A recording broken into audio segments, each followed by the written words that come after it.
ढगांच्या गडगडाटासह 1 तासभर झालेल्या पावसाने आज सायंकाळच्या सुमारास त्र्यंबकेश्वर परिसराला चांगलेच झोडपून काढले।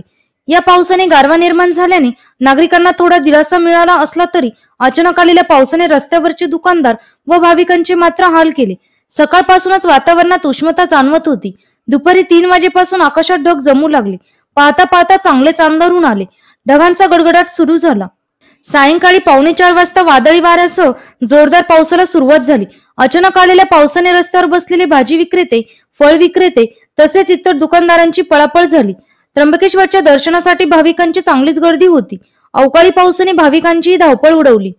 दुकाने, घराच्या छपरीखाली भाविकांना आसरा घ्यावा लागला। लहान पक्षी घराच्या खिडकीवर येऊन बसले। जवळपास 1 तास जोरदार पाऊस झाला।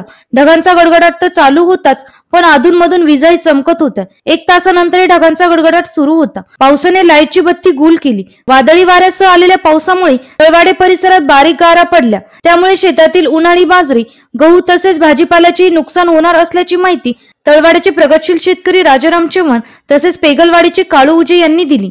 एनसीएन न्यूज साठी प्रतिनिधी रवींद्र धारणे, त्र्यंबकेश्वर।